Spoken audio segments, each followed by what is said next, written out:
Bom, nosso estudo de hoje é o nosso tema livre. Bom dia, pessoal que chegou. Separei aqui para nós algumas mensagens, né, alguns artigos interessantes da Revista Espírita e certamente vai trazer para nós um conhecimento maior, um melhor entendimento sobre algumas questões envolvidas, né, por esses temas. Bom, eu separei aqui em especial a Revista Espírita, edição de 1861. Nós estamos aqui no mês de... Só um instantinho, confirmando. No mês de abril. Na sessão Conversas Familiares de Além Túmulo, né, uma sessão em que Kardec publica sempre comunicações de espíritos, né, para os seus familiares, para os seus conhecidos. Não é algo voltado para um tema didático, uma mensagem de um espírito superior. Nesse caso, somente comunicações de espíritos comuns. E nesse caso, né, a gente já começa com um tema bastante grave, né, que os espíritos sempre nos chamam a atenção, e a doutrina espírita procura também sempre nos alertar. É uma comunicação vinda de um espírito suicida. Aqui tem Alfred Leroy, né, mas a gente em francês provavelmente seria Alfred Leroy, suicida. Essa mensagem foi recebida na Sociedade Espírita de Paris no dia 8 de março. E aí então Kardec faz a introdução trazendo um artigo publicado no jornal, no Siècle. O Siècle de 2 de março de 61 relata o seguinte fato. Num terreno baldio, no ângulo do caminho dito da Arcada, que conduz de Conflans a Charenton, operários que iam ao trabalho ontem pela manhã encontraram enforcado em um pinheiro muito alto um indivíduo que cessara de viver. Prevenido do fato, o comissário de polícia de Charenton dirigiu-se ao local acompanhado pelo Dr. Josias e procedeu às comprovações. Diz o Droit que o suicida era um homem de cerca de 50 anos, de fisionomia distinta, vestido de maneira conveniente. De um de seus bolsos retiraram um bilhete a lápis, assim redigido: 11h03 da noite. Suba ao suicídio. Deus me perdoará os erros. O bolso encerrava ainda uma carta sem endereço e sem assinatura, cujo conteúdo é o seguinte: sim, lutei até o último extremo. Promessas, garantias, tudo me faltou. Eu podia chegar, tudo tinha a crer, tudo a esperar. Uma falta de palavra me mata. Uma falta de palavra me mata. Não posso mais lutar. Abandono essa existência, desde algum tempo tão dolorosa. Cheio de força e de energia, sou obrigado a recorrer ao suicídio. Tomo Deus por testemunha, eu tinha o maior desejo de me desobrigar para com os que me haviam auxiliado no infortúnio. A fatalidade me esmaga, tudo se contrapõe a mim. Abandonado subitamente por aqueles que representei, sofro a minha sorte. Confesso que morro sem fel, mas por mais que digam, a calúnia não impedirá que nos últimos momentos eu não atraia nobres simpatias. Insultar o homem que se reduziu à última das resoluções seria uma infâmia. É muito tê-lo reduzido a isso. A vergonha não será toda minha. O egoísmo me terá matado. Conforme outros papéis, o suicida era um tal Alfred Leroy, de 50 anos, originário de Vimoutiers. A profissão e o domicílio são desconhecidos, e depois das formalidades ordinárias, o corpo, que ninguém reclamou, foi para o necrotério. E aí depois então Kardec, nunca perdendo a oportunidade de trazer para nós instruções a respeito dessas experiências, né, que são registradas na nossa vida aqui no mundo material, ele então fez a evocação desse espírito. E aí então, após ali toda aquele cerimonial inicial solicitando a presença do espírito, nós temos então aqui a evocação e a resposta: não venho como supliciado, estou salvo, Alfred. Então, ou seja, ele não veio, ele não se sente como alguém punido. Observação: as palavras estou salvo surpreenderam a maioria dos assistentes. Sua explicação foi pedida no desenrolar da conversa. Pergunta então: soubemos pelos jornais do ato de desespero pelo qual sucumbistes, e embora não vos conheçamos, vos lamentamos, pois a religião exige que compartilhemos da dor de todos os nossos irmãos infelizes, e é para vos testemunhar simpatia que vos chamamos. Resposta: devo calar os motivos que me impeliram a esse ato de desespero. Agradeço o que fazeis por mim. É uma felicidade, uma esperança a mais. Obrigado. Podeis dizer primeiramente se tendes consciência da vossa situação atual? Perfeita. Sou relativamente feliz. Não me suicidei por causas puramente materiais. Crede que havia mais, como demonstraram as minhas últimas palavras. Foi uma mão de ferro que me agarrou. Quando encarnei na Terra, vi o suicídio no meu futuro. Era a prova contra a qual tinha que lutar. Quis ser mais forte que a fatalidade e sucumbi. Observação de Kardec.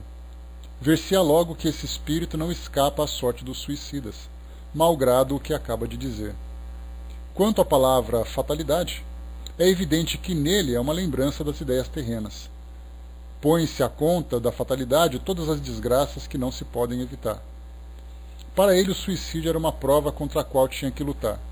Cedeu ao arrastamento ao invés de resistir, em virtude de seu livre-arbítrio, e acreditou que estivesse em seu destino. Pergunta de Kardec: quisestes escapar a uma situação deplorável pelo suicídio. Ganhastes alguma coisa com isso? A resposta: aí está o meu castigo, a vergonha do meu orgulho e a consciência da minha fraqueza. Pergunta: segundo a carta encontrada convosco, parece que a dureza dos homens e a falta de palavra vos conduziram à própria destruição. Que sentimento experimentais agora pelos que foram a causa dessa resolução funesta? Resposta: não me tenteis, eu vos suplico. Observação então de Kardec. Essa resposta é admirável. Pinta a situação do espírito lutando contra o desejo de odiar aqueles que lhe fizeram mal, e o sentimento do bem que o impele a perdoar. Receia que essa pergunta provoque uma resposta que a sua consciência reprova. Pergunta de Kardec: lamentais o que fizestes? A resposta: eu vos disse que meu orgulho e minha fraqueza são a sua causa. Quando vivo, acreditáveis em Deus e na vida futura? Minhas últimas palavras o provam. Marcho para o suicídio. Observação: ele começa a compreender sua posição, sobre a qual, a princípio, pôde ter uma ilusão, porque não podia ser salvo e marchar para o suicídio. Pergunta: tomado essa resolução, que pensáveis que vos aconteceria? A resposta, aliás, é uma pergunta muito interessante, porque é exatamente essa ilusão que nós vemos hoje no mundo muito apegado, às questões do mundo material. E quando se fala em mundo espiritual, cria-se uma ilusão, cada um de acordo com sua própria crença, não necessariamente uma crença religiosa, porque até mesmo dentro das escolas religiosas nós temos crenças diferentes. Basta ver dentro do próprio Espiritismo qual é a imagem que nós fazemos do mundo espiritual. Cada um traz ali um cenário diferente, traz ali uma dinâmica diferente. Algumas vezes nós refletimos aquilo que lemos em livros, aquilo que vemos em filmes. Então tem aquele que acredita que é de um jeito, tem aquele que acredita que é de outro. Então é muito difícil nós fazermos uma afirmação que o mundo espiritual é de tal jeito, de acordo com o pensamento geral, sendo que por mais que nós compartilhemos a mesma ideia, nós temos ainda elementos que são divergentes. Então, nesse caso, aquela ideia do indivíduo que opta pelo suicídio, ele o faz, de um modo geral, quando não é tomado por um desespero, porque o desespero faz com que o indivíduo opte pela interrupção da vida, esperando o nada. Então ele imagina assim: olha, eu estou fazendo isso porque eu simplesmente quero deixar de viver. Então ele imagina que a vida dele vai ser interrompida no momento do suicídio e que não haverá depois nenhum tipo de desdobramento a partir do mundo espiritual. Já outros dizem que aqueles que simplesmente por um desgosto qualquer da vida, por uma falta de expectativa, uma decepção. Ele diz que vai interromper a vida dele, que depois no mundo espiritual ele vai continuar. De um jeito ou de outro, ou ele vai ficar tranquilamente. A gente teve até um caso relativamente recente de uma atriz que acabou cometendo suicídio, e ela escreveu na carta dela simplesmente uma decepção com a vida, e que depois Deus perdoaria, que ela continuaria a vida dela naturalmente, né, esperando que o mundo espiritual fosse acolhê-la e que a compreensão alcançaria o ato que ela praticou. Né? Então a gente vê assim, muitos casos de indivíduos que ou pensam que o mundo espiritual vai apresentar para ele uma determinada ideia, como para outros que acreditam que não haverá nada no mundo espiritual. Muitas vezes até tendo uma religião, tendo algum tipo de crença. Então ele prefere assim, olha, eu sei que eu acredito em Deus, mas eu prefiro não viver mais. E aí, então ele opta por essa interrupção.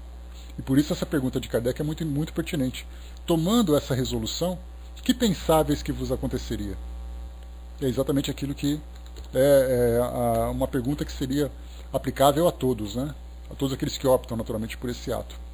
O Braz colocou: a maior decepção do suicida é de saber que não deu fim à vida, né? Os espíritos afirmam isso para nós. Mariana colocou: por mais que se tente mostrar que a vida continua, a pessoa não se convence de forma alguma. Tal aconteceu com um amigo. Mas sabe o que acontece, Mariana? É que, por mais que você tenta mostrar que a vida continua, essa sua tentativa de esclarecer, ela acaba sendo misturada e acaba sendo até dissolvida no meio de tantas outras ideias. Então a pergunta que se faz é: por que a sua ideia é muito mais importante do que uma ideia qualquer que se ouve por aí? Então, na verdade, a gente está num conflito. É como se fosse nós pegássemos um rádio, né, que nós temos hoje, e em vez de nós separarmos as frequências, cada estação, cada rádio numa determinada frequência, cada estação numa determinada frequência, nós colocássemos todas elas numa mesma frequência, todas elas falando ao mesmo tempo. E aí nós podemos dizer assim que tem uma rádio que é a mais proveitosa e as demais que simplesmente estão ali jogando informação fora. Por que prestar atenção naquela e não nas demais? É assim que nós vemos hoje no mundo pensamentos relacionados com crenças, com religiões, com o mundo espiritual. Por que uma informação é mais importante do que a outra? Enquanto as pessoas não tomarem essa consciência de realmente estudarem uma filosofia e não apenas aceitá-la porque ela é agradável e confortável, nós continuaremos ainda nessa luta, que os espíritos mesmo falam para nós que é uma luta difícil de você falar sobre uma realidade do mundo espiritual para as pessoas que não querem ouvir. Basta a gente lembrar que a doutrina espírita, ela, estatisticamente, como a gente já viu, ela tem 30 milhões de adeptos no nosso planeta. 30 milhões num ambiente de 7 bilhões, ou mais de 7 bilhões. Eu até fiz uma comparação há pouco tempo dizendo que o estado de São Paulo, aqui onde eu moro, nós temos ali aproximadamente 20 e 25 milhões de habitantes. Então imagina que todos os espíritas do mundo viessem para São Paulo. O resto do planeta não é espírita e não acredita em espiritismo. E não acredita no mundo espiritual. Essa é a realidade que a gente acaba enfrentando.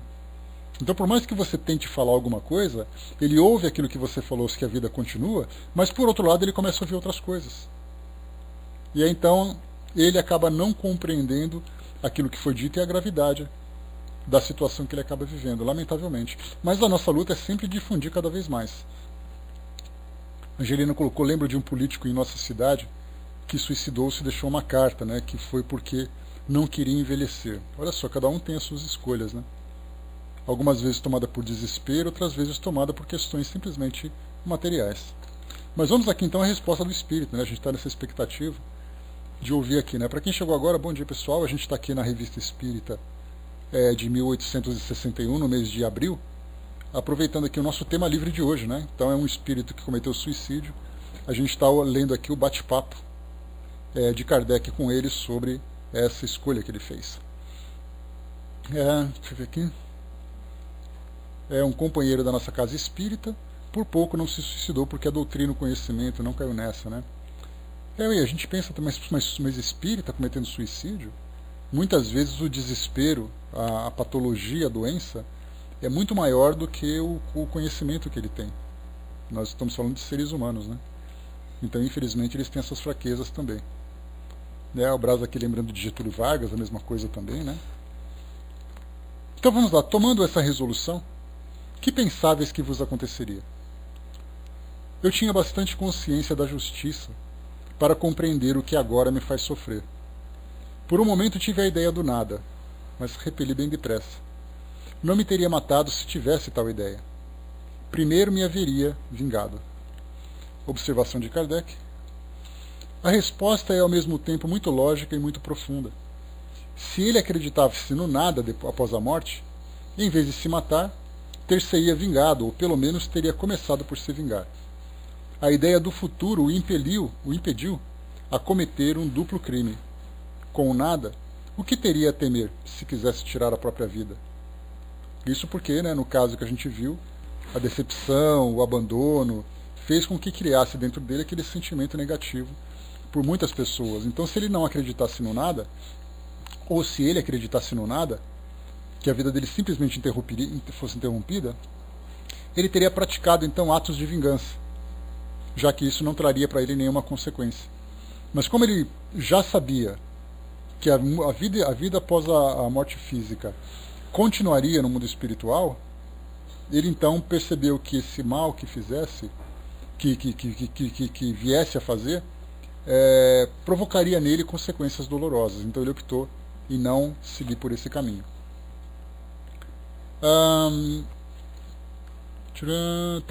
A ideia do futuro o impediu de cometer esse duplo crime. Com o do nada, o que teria a temer se quisesse tirar a própria vida? Não mais temia a justiça dos homens e teria o prazer da vingança. Tal a consequência das doutrinas materialistas que certos sábios se esforçam em propagar. Aqui nesse caso a gente está falando de um contexto do século XIX, em que o positivismo, o materialismo era muito presente, muito intenso naquela época, diferentemente do que acontece na atualidade. Hoje, no Brasil, por exemplo, no cenário que a gente vive, o Brasil é um país muito religioso. Então, às vezes, isso acaba sendo até podemos dizer assim, até algo negativo, né? Um ponto negativo, porque ser religioso demais, sem ser racional, faz com que nós compartilhemos, vivemos uma fé cega. Então, diferentemente da França, que vivia aquele conflito de uma dominação religiosa, de um pensamento positivo, de um pensamento materialista, né, como foi o caso do positivismo. Então era um conflito que havia entre duas grandes doutrinas que se degladiavam naquela época. Já no Brasil é diferente. O Brasil, quando se fala em ateísmo, por exemplo, a gente ouve um ou outro falando sobre uma opção pessoal, mas nós não vemos uma doutrina elaborada a respeito do materialismo. Não vemos alguém levantar a voz e dizer assim, olha, vamos acreditar apenas no materialismo. Naquela época, sim, nós tínhamos ali filósofos, pensadores, sábios, que escreviam livros, faziam palestras sobre tudo isso. Aqui no Brasil a gente não ouve isso. Ninguém se manifesta publicamente em prol do ateísmo, do materialismo. Pelo contrário, nós temos ali aquela disputa para ganhar espaço nesse universo das religiões. A Norma colocou, estou enfrentando um problema, né? Fui orientada para não comentar com a pessoa que sei do seu deslize, né? Porque ele não tem estrutura, pode se suicidar. Norma, eu me recordo de uma passagem que eu já cheguei a comentar com vocês aqui, que muitas vezes nós temos atitudes que devem ser tomadas imediatamente, outras atitudes nós devemos esperar assistência para poder tomar essa decisão, e outras nós deixamos que a própria justiça divina faça com que as coisas entrem no eixo. Então, se é aquela história que nós comentamos, você pode fazer alguma coisa por você mesmo, você pode fazer alguma coisa com a ajuda de alguém, ou você pode tornar isso público. São três ações que, se por acaso estiver causando um grande prejuízo para alguém ou para a sociedade de um modo geral. Mas se por acaso esse problema diz respeito àquela pessoa, então, nesse caso, ela mesma pode deixar que a vida siga o seu ciclo e ela mesma depois vai resolvendo conforme as experiências forem surgindo, o aprendizado for surgindo, né? Então não é algo que a gente possa simplesmente interferir. Mas se por acaso, né, a gente até mesmo, André Luiz fala sobre isso, Emmanuel também fala sobre isso, se por acaso você sabe de um problema que deve ser tornado público, o que deve ser resolvido porque está causando um prejuízo maior, aí então a gente tenta, fala direto com a pessoa, chama alguém para poder ajudar a conversar com essa pessoa, ou torna público, e aí então as coisas se resolvem. Mas é uma decisão difícil, não é fácil de ser tratado não. Deixa eu ver aqui. Tá. Seguindo aqui então. Pergunta de Kardec. Se estivesseis bem convencido de que as mais cruéis vicissitudes da vida são provas muito curtas em face da eternidade, teria sucumbido? Ou seja, se ele tivesse entendimento da imortalidade, da reencarnação, de todo o aprendizado que se tem durante essa trajetória, né, do espírito, ele teria cometido suicídio naquele momento do desespero? Porque o desespero, o suicídio, é uma prática de uma pessoa que não tem perspectiva nenhuma do futuro. Não espera nada também, não tem nem perspectiva nem expectativas. Porque ele diz assim, esse é meu maior problema, a minha vida chegou no limite, eu quero acabar por aqui. E não pensa como um espírito imortal. Algo que infelizmente nós não vemos hoje. É disseminado no mundo. Então Kardec perguntou, se ele tivesse bem convencido de que essas dificuldades, por mais cruéis que fossem, fossem algo temporário, ele teria cedido a essa tentação do suicídio? A resposta, muito curtas, eu sabia, mas o desespero não pode raciocinar, que é algo que acontece também, porque é muito fácil, muitas vezes, fazermos um julgamento, né, mas fulano não devia ter cometido suicídio. Não devia, mas cometeu. Mas quem somos nós para poder falar sobre a sua força, a sua capacidade de suportar determinadas experiências? É só quando estamos naquele momento é que a gente sabe as dificuldades que se enfrenta. E aí, então, na verdade, o sentimento de julgamento que nós temos deve ser convertido num sentimento de compaixão, para ajudar ele a se levantar e não acusá-lo daquilo que ele fez por uma fraqueza pessoal. Kardec coloca aqui então, rogamos a Deus que vos perdoe e em vosso favor lhe dirigimos esta prece, a qual todos nos associamos. E aqui temos então, Deus Todo-Poderoso, sabemos a sorte reservada aos que abreviam os seus dias, e não podemos entravar a vossa justiça, mas sabemos também que a vossa misericórdia é infinita. Possa ela estender-se sobre a alma de Alfred Leroy. Possam também nossas preces, mostrando-lhe que há na terra seres que se interessam por sua sorte, aliviar os sofrimentos que suporta por não ter tido a coragem de resistir às vicissitudes da vida. Espíritos bons, cuja missão é aliviar os infelizes, tomai-os sob a vossa proteção. Inspirai-lhe o pesar pelo que fez e o desejo de progredir por novas provas, que saberá suportar melhor. E aí o Espírito então responde, essa prece me fez chorar, e por isso estou feliz. Kardec, outra pergunta, dissestes no início, agora estou salvo. Como conciliar essas palavras com o que dissestes depois, marcho para o suicídio? A resposta, e como entendeis a bondade divina? Eu não podia viver, era impossível. Credes que Deus não veja o impossível nesse caso? Observação de Kardec. Em meio a algumas respostas notavelmente sensatas, há outra, e esta é de seu número, que denota nesse espírito uma ideia imperfeita da sua situação. Isso nada tem de extraordinário, se pensarmos que ele morreu há poucos dias. Então aqui nesse caso ele está entendendo que Deus compreende o suicídio, que está tudo bem, está tudo tranquilo. Então é essa falta de lucidez que Kardec observou aqui. Aí depois então, fazendo uma pergunta ao espírito São Luís, que nós lembramos, né, São Luís era o presidente espiritual da Sociedade Parisiense de Estudos Espíritas, é aquele que coordenava os trabalhos espirituais, né, isso textualmente nos boletins de Kardec das atividades da sociedade. Kardec pergunta então a São Luís, podeis dizer a sorte do infeliz que acabamos de invocar?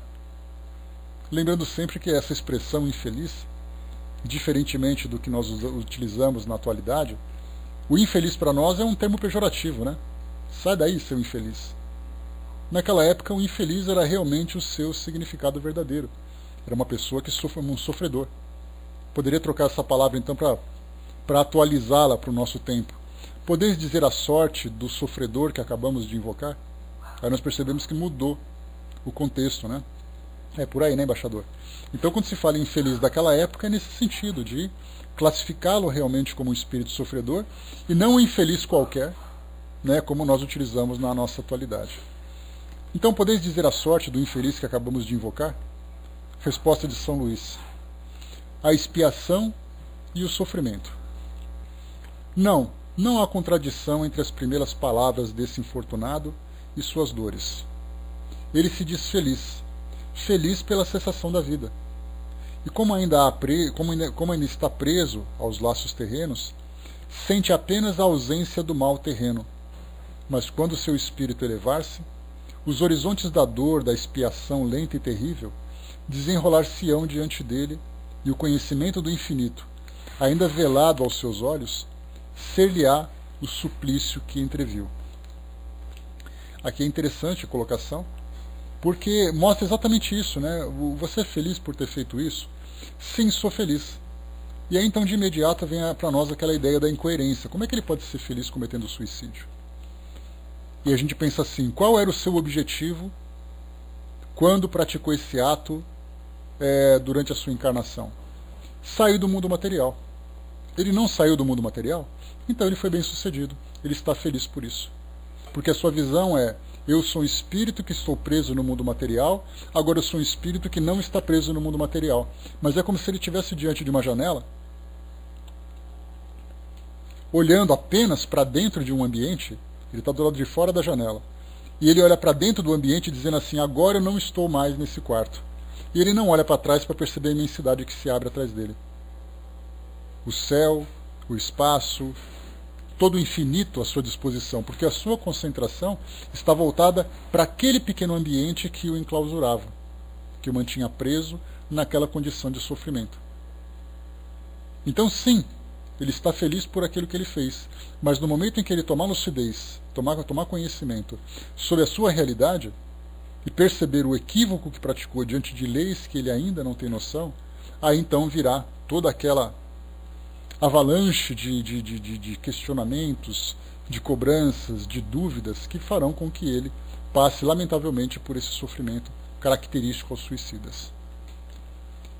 Kardec volta a perguntar então a São Luís: que diferença estabeleceis entre esse suicida e o da samaritana?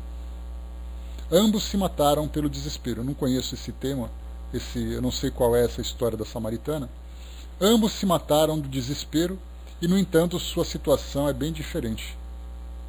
Este se reconhece perfeitamente, fala com lucidez e ainda não sofre, ao passo que o outro não acreditava estar morto e desde os primeiros instantes sofria um suplício cruel, o de ter a impressão de sentir seu corpo em decomposição. Resposta de São Luís. Eu vou pesquisar aqui, que deve ser algum artigo que Kardec publicou anteriormente. Então a gente vai resgatar essa mensagem para a gente ter uma ideia do que do que ele está falando exatamente. Há uma imensa diferença. O suplício de cada um desses homens reveste o caráter próprio do seu progresso moral. O último, alma fraca e alquebrada, no caso suicida, suportou tanto quanto creu. Duvidou da sua força, da bondade de Deus, mas nem blasfemou nem amaldiçoou. Na verdade, esse é o Alfred, né? Seu suplício interior, lento e profundo, terá a mesma intensidade da dor que sentiu o primeiro suicida. Apenas não é uniforme à lei de expiação. Nota de Kardec. Aqui ele complementou, claro, né? A narrativa do suicida de Samaritana foi publicada no fascículo de junho de 1858. Né? Então mostra ali um espírito que naquele momento do suicídio ele trouxe para nós um quadro terrível de desespero, de sofrimento, de ficar preso ao seu corpo físico. E de repente a gente lê um espírito como esse que fala do suicídio com a maior naturalidade. Não, tá tudo bem, eu estou feliz, Deus vai entender o que eu fiz, enquanto que o outro amarga aquela condição. Mas aí São Luís então já faz para nós, já traz para nós esse esclarecimento, mostrando que, embora em cada momento, cada espírito apresente uma condição diferente, no fundo, no seu devido tempo, os dois alcançarão o mesmo grau de desespero. Exatamente por ter violado uma das leis mais imperativas desse código universal, que é exatamente a preservação da vida, né, e o respeito às oportunidades reencarnatórias que nós recebemos.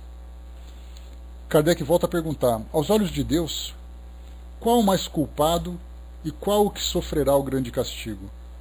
Este que sucumbiu à sua fraqueza ou aquele que por sua dureza foi levado ao desespero? A resposta, seguramente, o que sucumbiu pela tentação. Então tivemos aqui dois casos, um fraqueza e outro desespero. Qual que sofre mais? Aquele da fraqueza. Porque o desespero, ele tira, os espíritos já falaram sobre isso no próprio livro dos Espíritos, que o desespero tira a lucidez da pessoa. Lembra quando falava sobre loucura? Kardec perguntou: alguém que comete suicídio pela loucura pode ser culpado? E aí os espíritos respondem que esse estado de loucura tira a lucidez da pessoa. Agora aquele que é fraco fala assim: eu cansei, eu não quero mais, então. Essa opção que ele fez, porque no caso da fraqueza ele faz uma opção. No caso da loucura ele perde a lucidez. Nesse caso, aquele que faz a opção é seguramente, como diz para nós aqui, o mais culpado. A prece que por ele dirigimos a Deus lhe será útil? Sim, a prece é um orvalho benfazejo. Então, essa para nós aqui é a mensagem desse suicida. Vimos aqui então dois quadros, né, bastante interessantes para o nosso estudo de hoje. Né? Exato, Brás, tudo tem agravante e atenuante dentro dessas leis divinas. Deixa eu ver aqui, mas o fraco já não está num nível de desespero. O desespero, Cindizinha, é quando você entra num estado total de perturbação. O fraco, ele cai naquela condição de desânimo. É diferente. Ele fala assim: não quero mais, estou desistindo. Vamos pensar numa situação, tirando do suicídio, vamos pensar num indivíduo que está... Me veio aqui uma imagem agora para poder explicar. O indivíduo que está num ambiente de trabalho. De repente ele perde, ele tem um desgosto pelo trabalho, ele não tem mais vontade de trabalhar. Aí ele fala assim: quer saber, eu não quero mais trabalhar. Já o outro que trabalha, ele passa por um problema pessoal que ele entra num estado de desespero que ele não sabe o que fazer. E ele para de trabalhar por esse estado de desespero. Então essa é a diferença de um e outro. A fraqueza que leva o indivíduo a essa desistência não é necessariamente um estado de desespero, que afeta o seu estado moral, o seu estado emocional, o seu estado até mesmo intelectual, muitas vezes. Então o desespero, para a gente ter uma ideia, aquele que vai desistindo aos poucos por uma questão de fraqueza e aquele que sofre o impacto de uma situação desesperadora. Porque ele perdeu um ente querido da sua família, ou ele foi abandonado por uma pessoa que amava desesperadamente. Olha qual a diferença dos dois. Então aquele que está simplesmente cedendo a uma fraqueza, talvez ele não tenha força para lutar. Isso certamente também é uma dificuldade muito grande. Mas quando ele opta por isso, ele faz, na verdade, por uma desistência. O outro faz porque perdeu completamente o equilíbrio. Essa é a diferença dos dois. O embaixador colocou bomba emocional, uma expressão bastante certa para mostrar que naquele momento em que você sofre esse impacto, as coisas ficam completamente nubladas na sua consciência. Muito bem, virando a nossa página agora, mais um artigo também aqui na sequência desse artigo, agora algo um pouco mais brando. Rules Michel, morto aos 14 anos, amigo do filho da médium, senhora Costel, evocado 8 dias após a morte. Agora uma comunicação mais leve, embora trate de desencarnação, que é um tema que nós temos uma dificuldade muito grande de tratar, mas agora é um garoto de 14 anos conversando após a sua desencarnação. Vamos lá, feita a evocação, a resposta: agradeço por me evocardes. Lembro-me de vós e dos passeios que nos fizestes dar no Parque Monceau. O que dizeis do vosso camarada Charles? Foi perguntado a ele. Charles senti muito pesar por minha morte. Mas estou morto? Vejo, vivo, penso como antes. Apenas não me posso tocar. Nem reconheço nada do que me cerca. Que vedes? Vejo uma grande claridade. Lembra que ele está há 8 dias após a desencarnação. Vejo uma grande claridade. Meus pés não tocam o solo. Deslizo. Sinto-me arrastado. Vejo formas brilhantes e outras envoltas em branco. Pressionam-me e rodeiam. E me rodeiam. Uns me sorriem, outros me metem medo, com os olhares negros. Vedes vossa mãe? Ah, sim. Vejo minha mãe, minha irmã e meu irmão. Ei-los todos. Minha mãe chora muito. Gostaria de lhe falar como vos falo. Ela veria que não estou morto. Como fazer então para consolar? Peço-vos que faleis de mim. Queria também que dissesseis a Charles que vou me divertir bastante ao vê-lo trabalhar. Vedes o vosso corpo? Mas claro, vejo-o lá, deitado todo duro. Entretanto não estou naquele buraco. Eu me encontro aqui, uma vez que me encontro aqui. Onde estáis então? Estou ali, junto de vossa mesa, à direita. Acho engraçado que não me vejais. Eu vos vejo tão bem. Aliás, é uma experiência muito interessante, conversar com um espírito na condição infantil. Eles são muito divertidos. Claro, tem aqueles espíritos que passam por um sofrimento muito grande, um medo muito grande, mas eu já tive a oportunidade de conversar com um espírito que era uma criança, que ele era muito divertido. E ele trata exatamente disso, que acha engraçado, ele faz aqueles comentários ingênuos e inocentes típicos de uma criança. O que sentistes quando deixastes o corpo? Não me lembro bem do que senti então.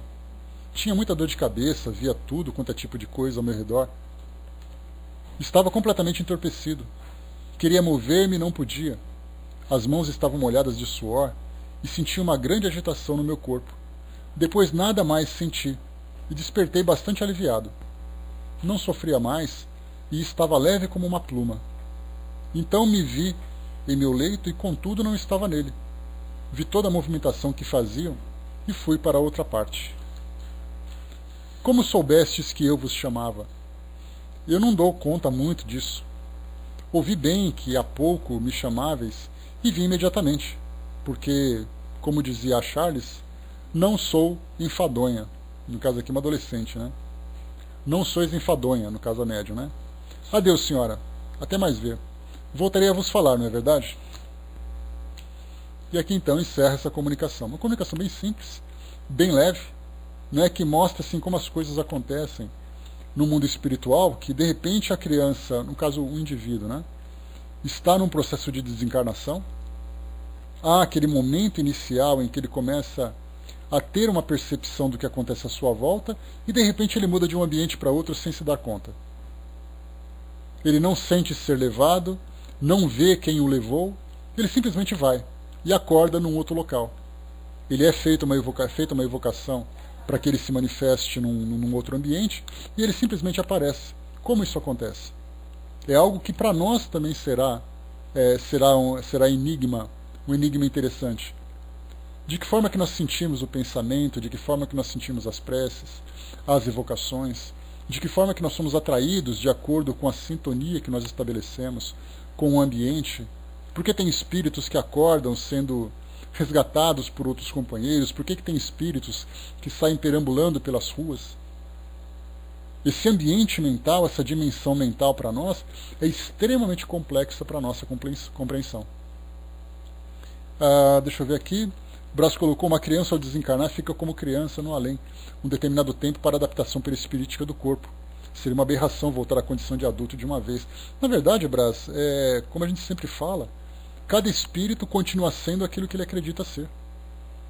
O espírito, numa condição infantil, que acredita que é uma criança, continuará sendo uma criança. Um indivíduo que desencarna com uma doença grave e ele leva consigo essa ideia da doença, a doença vai continuar acompanhando. De acordo com as nossas características, Kardec fez entrevistas com indivíduos que foram decapitados, com indivíduos que estavam feridos, mostrando a sua roupa, a sua condição. A força do nosso pensamento é algo que nós ainda também não conseguimos compreender. Essa é uma questão. É uma dúvida. Por que não, embaixador? É uma dúvida que a gente sempre tem. Passando para o próximo item agora. Deixa eu pegar aqui, que eu anotei aqui as páginas. A gente vai para a página 280 agora. Deixa eu rapidamente aqui, pera lá. 280.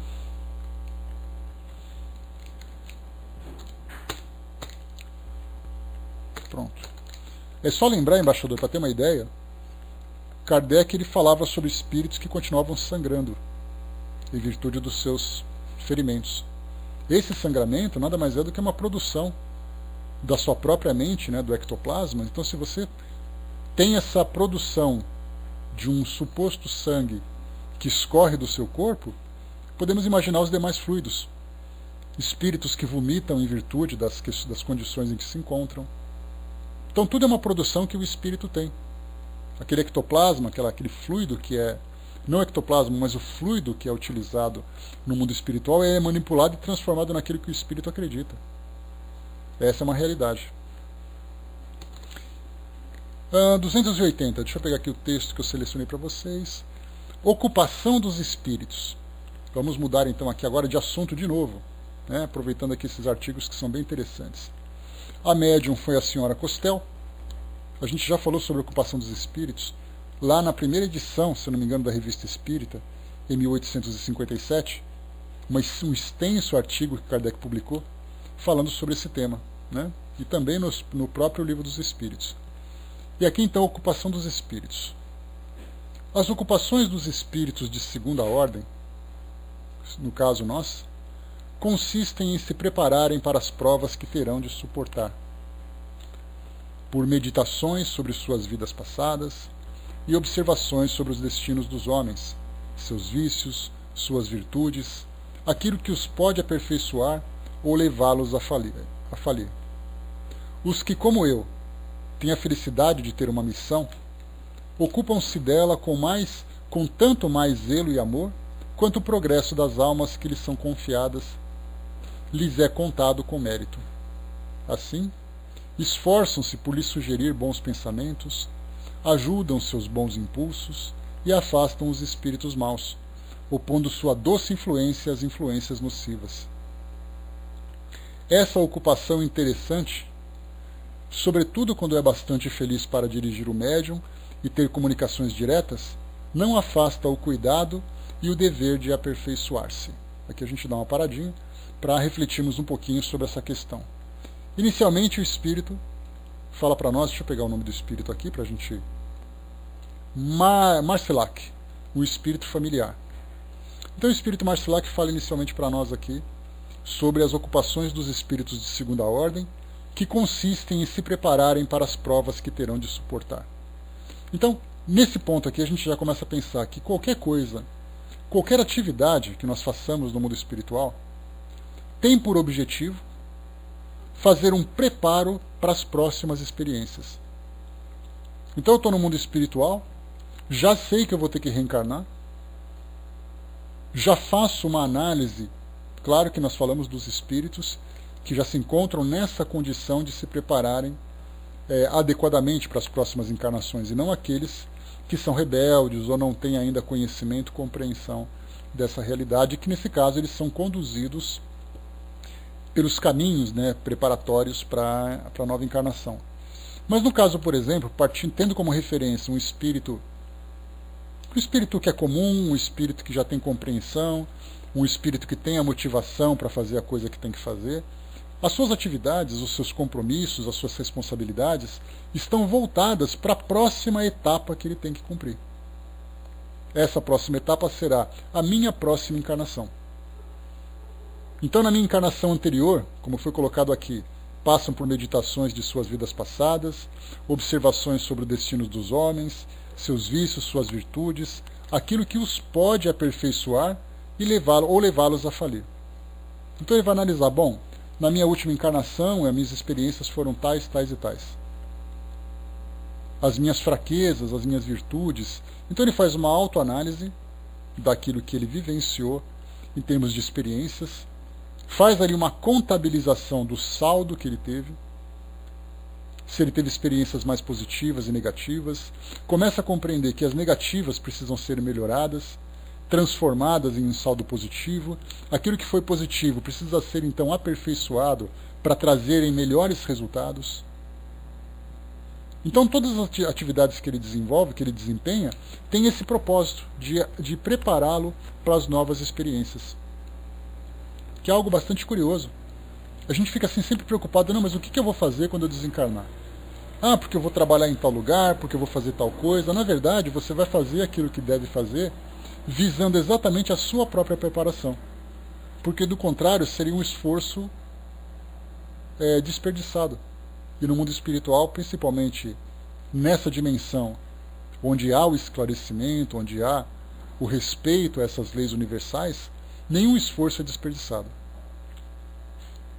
Nós lembramos, por exemplo, algumas descrições que André Luiz traz para nós sobre espíritos, né? André Luiz até fala no livro Nosso Lar, no filme Nosso Lar mostra isso, onde nós temos ali, né, o saudoso Paulo Goulart, como sendo ali um dos ministros, conversando com os espíritos que se apresentavam após uma recente desencarnação para uma atividade.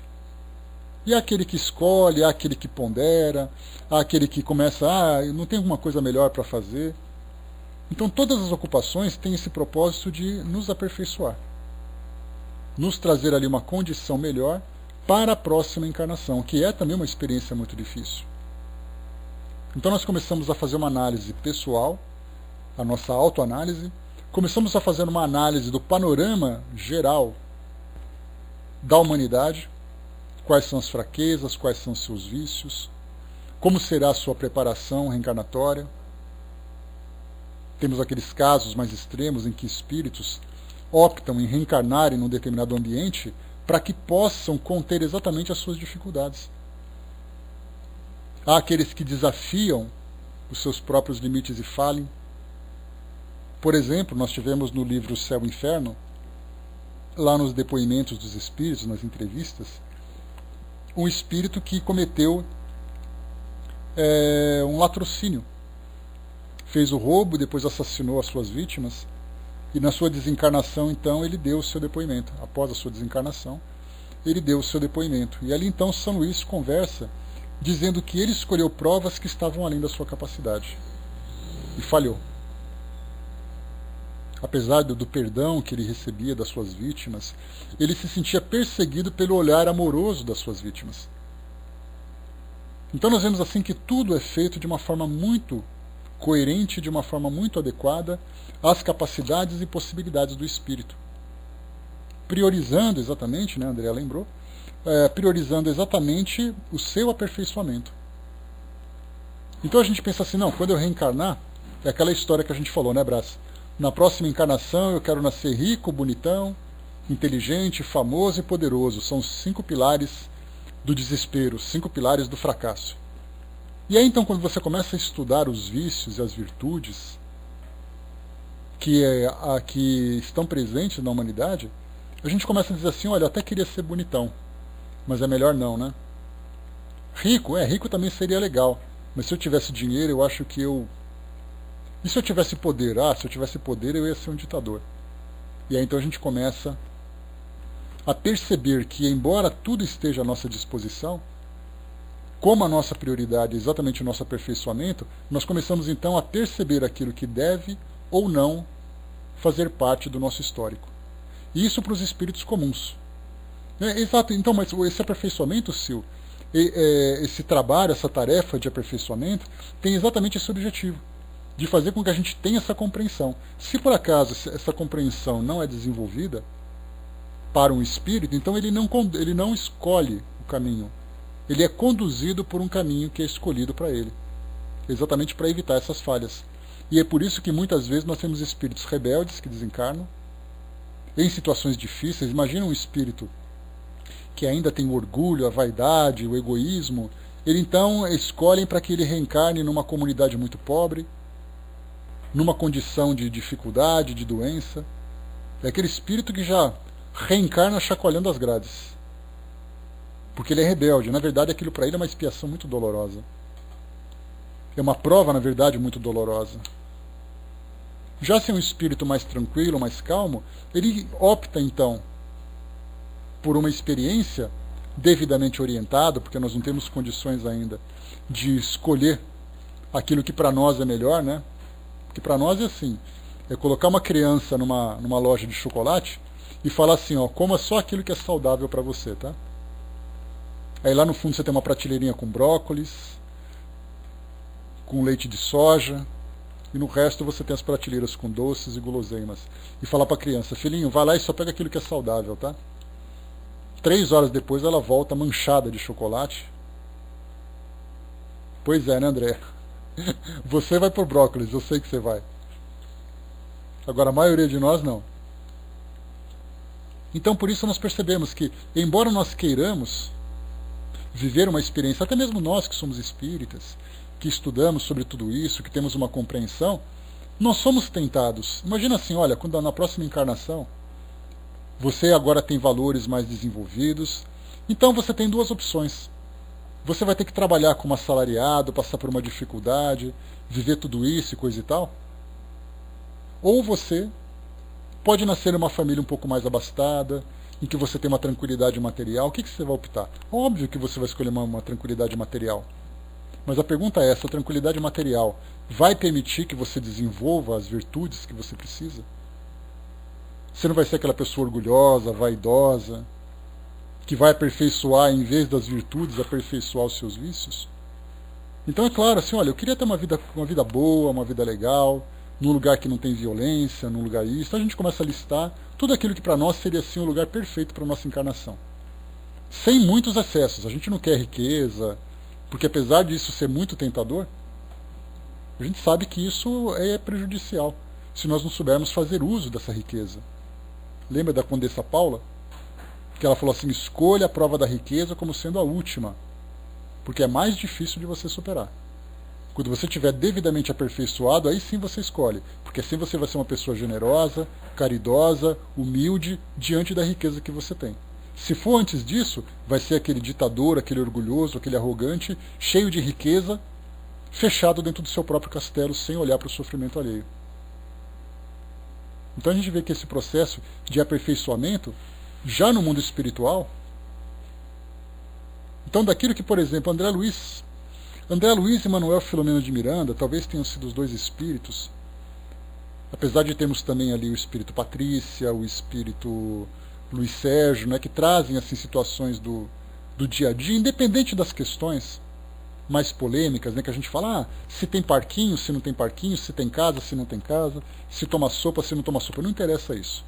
Nós estamos falando das questões morais.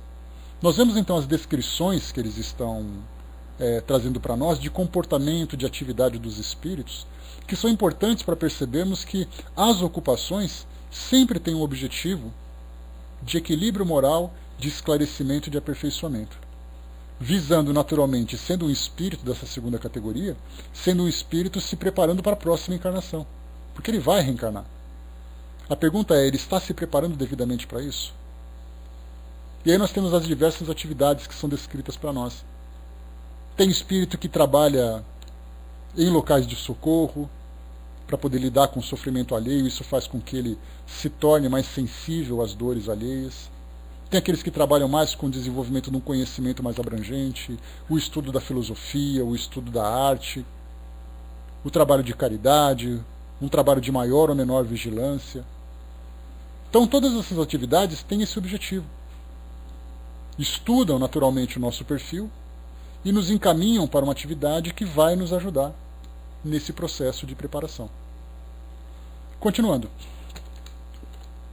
Deixa eu voltar aqui rapidamente. Isso porque nós só pegamos o primeiro parágrafo, né? Já ele fala assim, os que, como eu, têm a felicidade de ter uma missão, ocupam-se dela com tanto mais zelo e amor, quanto o progresso das almas que lhes são confiadas lhes é contado como mérito. Ou seja, aqueles espíritos que já atingiram um grau de entendimento, de conhecimento e se tornam espíritos protetores, que lembrando que espírito protetor não quer dizer necessariamente um espírito puro. A gente fala de um espírito que tem um grau de conhecimento maior, tem habilidades, tem competências maiores, podem se ocupar de tarefas tendo como responsabilidade um espírito, um grupo de espíritos. Temos ali também um grupo de uma comunidade de maior proporção. Então esses espíritos vão se ocupando. A gente pensa assim, mas ele é um espírito missionário. e dá a impressão de que um espírito missionário não precisa se aperfeiçoar. Ao contrário, como foi dito para nós assim, ó, essa ocupação é interessante, né, porque ele diz assim, assim esforçam-se por lhe sugerir bons pensamentos, ajudam os seus bons impulsos, afastam os maus espíritos, opondo uma doce influência às influências nocivas. Então, na verdade, o trabalho dele é estar juntos, é estarem juntos de todos os grupos, de todos os indivíduos, trabalhando nesse processo de orientação espiritual. Pode ser um espírito familiar, pode ser um espírito amigo, pode ser um espírito protetor, até no caso aqueles espíritos que são os nossos mentores espirituais. Ou mais do que isso ainda, né, como Kardec chama, né, dos espíritos protetores, anjos da guarda. Então nós temos ali uma escala que, independente do nome, a gente pode sempre entender. Há aqueles que estão mais próximos, há aqueles que têm uma coordenação mais geral, há aqueles espíritos que se preocupam, por exemplo, você vai a um centro espírita, tem aquele espírito que te ajuda naquela atividade, tem aquele espírito que te ajuda nas resoluções dentro da sua casa, da sua família. É sim, André, porque então, só de ter essa tarefa de ser um orientador espiritual já é algo positivo. E ele coloca assim, ó, essa ocupação interessante, sobretudo quando é bastante feliz para dirigir um médium e ter comunicações diretas, nesse caso ele está falando de um espírito que trabalha com médium, né? Não afasta o cuidado e o dever de aperfeiçoar-se. Então nós temos ali que, embora o espírito tenha também essas atividades, ele tem as atividades do seu próprio aperfeiçoamento. Há aqueles que se dedicam exclusivamente ao seu próprio aperfeiçoamento porque não têm capacidade de se envolver com um compromisso maior. Há aqueles que vão assumindo gradativamente outros compromissos sem deixar de cuidar de si mesmos, até chegar naquela condição de espíritos puros em que eles já estão aperfeiçoados e trabalham exclusivamente como missionários. E continua. Não creais que o tédio possa atingir um ser que só vive pelo espírito e cujas faculdades tendem todas para um objetivo que ele sabe distante, mas certo. O tédio resulta do vazio da alma e da esterilidade do pensamento. O tempo, tão pesado para vós, que o medis por vossos temores pueris ou vossas frívolas esperanças, não faz sentir sua marcha aos que não estão sujeitos nem às agitações da alma, nem às necessidades do corpo. Ele passa ainda mais depressa para os espíritos puros e superiores, que Deus encarrega da execução de suas ordens e que percorrem as esferas em voo muito rápido. Então ele fala sobre o tédio, sobre a ociosidade, sobre a preguiça, que é algo muito comum, algo bastante frequente. Pessoal, vamos lá, só vocês dois estão escrevendo na área de texto aí. Então nós temos ali essa condição de espíritos, que são espíritos que muitas vezes se ocupavam aqui no mundo material de questões muito voltadas para o interesse do mundo físico. E aí quando vão para o mundo espiritual, simplesmente não desejam se envolver com aquilo. Eu tenho que ficar me dando como espírito bonzinho, eu tenho que fazer tal coisa, eu tenho que me preocupar com isso, com aquilo. Então ele simplesmente se recusa ou escolhe aquilo que quer fazer. Ao contrário, então, os espíritos, conforme vão se esclarecendo, vão mudando o seu ponto de vista e vão se preocupando mais com questões produtivas relacionadas com a sua evolução. Falou sobre o tempo para nós aqui. A gente já teve muitas descrições do mundo espiritual, falando sobre o tédio, a monotonia, o desespero de espíritos ociosos, que depois, quando começam a se tornar produtivos, rapidamente modificam seu modo de pensar. É a questão que a gente lembra sempre da labor-terapia. A labor-terapia nada mais é do que a terapia através do trabalho. E o mundo espiritual tem isso como ponto principal. A partir do momento em que o espírito apresenta uma mínima condição de trabalho, ele começa a ser ocupado. Para não ficar remoendo, para não ficar pensando, para não ficar lembrando daquilo tudo que ele viveu no mundo espiritual, das suas perdas, das suas dificuldades. A gente lembra, mente parada é a oficina do diabo, né? No mundo espiritual não é diferente, principalmente num ambiente onde o pensamento tem uma força exponencialmente maior do que aquela que nós temos aqui. O espírito fica criando aqueles quadros mentais de dificuldade, de dor e tudo mais, é para ele um trabalho muito difícil. Então, até mesmo durante a recuperação, seria mais ou menos, para a gente ter uma ideia, tem alguns hospitais muito interessantes que trabalham, obviamente, né, não apenas com a terapia ocupacional. A terapia ocupacional são atividades importantes que visam não apenas o equilíbrio do corpo, mas também o equilíbrio da mente. Obrigado, Cindizinho. Então nós temos algumas atividades em hospitais onde pacientes ajudam pacientes. Você caminha, por exemplo, pelos corredores, tem um paciente que está numa condição melhor, empurrando a cadeira de um paciente numa condição pior. Você tem um paciente que está dando, por exemplo, comida na boca de um paciente que não consegue comer. Isso tudo para quê? Para fazer com que essa ocupação não permita que o espírito cultive aquele pensamento de doente. No mundo espiritual, então, nem fala. E para nós isso é importante. Para nós isso é fundamental. De pensarmos sempre que quanto mais ocupados, quanto mais ativos nós estamos, maior é a nossa saúde. E continua. Deixa eu acelerar aqui agora que está no final. Quanto aos espíritos inferiores, vamos agora aqui mudar o quadro dessas ocupações, especialmente os que têm pesadas faltas a expiar, o tempo se mede por seus pesares, seus remorsos e seus sofrimentos. Quando se fala em espíritos inferiores, não estamos falando de espíritos maus. Estamos falando de espíritos sofredores.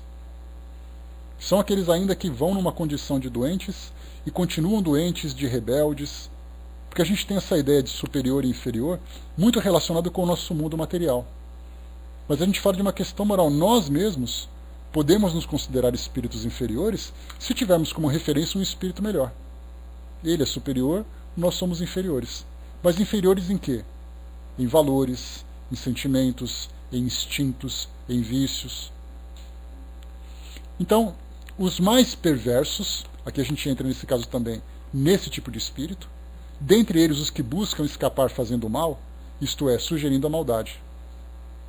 Então experimentam essa áspera e fugidia satisfação do doente, que coça sua ferida, não fazendo senão aumentar a sua dor. Assim seus sofrimentos aumentam de tal sorte que acabam fatalmente por procurar o remédio, que outra coisa não é do que o retorno ao bem. Temos aqui então os espíritos que podem ser chamados de espíritos obsessores, que são aqueles que fazem essa opção por promover o sofrimento sem se darem conta que estão promovendo o próprio sofrimento. E aí então quando chegam na exaustão, e nós temos várias descrições trazidas do mundo espiritual sobre esse grupo em especial, daqueles espíritos que chega um momento em que eles falam, olha, cansei disso, eu não aguento mais. Um livro que trata dessa questão de uma forma muito interessante é o Aconteceu na Casa Espírita, que mostra aquele ataque naquela instituição, e muitos espíritos acabam, entre aspas, desertando daquela missão de destruir aquele ambiente. E continua. Os pobres espíritos, que apenas foram culpados pela fraqueza ou pela ignorância, sofrem a sua inanidade, o seu isolamento. Lamentam o seu envoltório terreno, seja qual for a dor que lhes tenha causado. Revoltam-se e se desesperam até o momento em que percebem que só a resignação e a vontade firme de volver ao bem podem aliviá-los. Acalmam-se e compreendem que Deus não abandona nenhuma de suas criaturas. Esse último grupo é aquele grupo que desencarna e lamenta por isso, que fica assim, poxa vida, eu queria continuar vivo. Eu tinha lá meu corpo, eu tinha lá minha casa, eu tinha lá minha propriedade, e agora eu estou aqui, poxa vida, mas por que isso tinha que acontecer comigo? Muitas vezes até não é relacionada necessariamente à questão material, mas ele fica assim, poxa, eu queria voltar para minha família, eu queria meus filhos de volta, eu queria minha esposa de volta. André Luiz ele descreveu algumas passagens dele próprio nessa questão de perda, né? Quando ele fala assim, não, eu tenho que visitar minha esposa, eu tenho que voltar lá para fazer tal coisa. E aí chegou lá e ele teve a grande decepção. A fila andou e ele acabou depois se vendo isolado e esquecido e gerou nele um estado de perturbação. O espírito Camilo, no livro Memória de um Suicida, fala a mesma coisa. Cometeu suicídio, queria desesperadamente voltar para ver sua família, voltou, encontrou seus filhos numa condição muito ruim, por responsabilidade dele. Então nós tivemos aqui, desde espíritos comuns, espíritos um pouco mais elevados, espíritos numa condição inferior, espíritos ainda rebeldes, espíritos ainda apegados à matéria. Vemos que todas as ocupações, em maior ou menor tempo, estarão voltadas sempre para o aperfeiçoamento e para a preparação para uma nova encarnação. Então, esses são os 3 textos que nós pegamos. Na verdade, são 4, né? Eu até tinha mais um aqui. Deixa eu ver qual era mesmo que eu selecionei. Só um instantinho. Agora que a gente vai para a página 300. E aqui eu separei amigos que não nos esquecem no outro mundo. Isso aqui a gente deixa para uma próxima porque é um texto um pouco longo. Eu achei que a gente fosse, aliás, como toda a minha ilusão de achar que a gente sempre vai ter tempo para falar das coisas, aqui nós tinha selecionado então de os espíritos que não nos esquecem. Então está aqui, né? Esse é o nosso estudo de hoje, né? Trouxe para vocês aqui 3 temas diferentes, né? Falamos sobre o suicida, falamos sobre um espírito, um garoto de 14 anos, e depois falamos sobre as ocupações dos espíritos. Agora, né, com uma visão, uma perspectiva pessoal. Não os espíritos falando genericamente sobre todos eles, mas esse espírito comentando sobre aquilo que ele vivencia e trazendo naturalmente para nós também as suas instruções.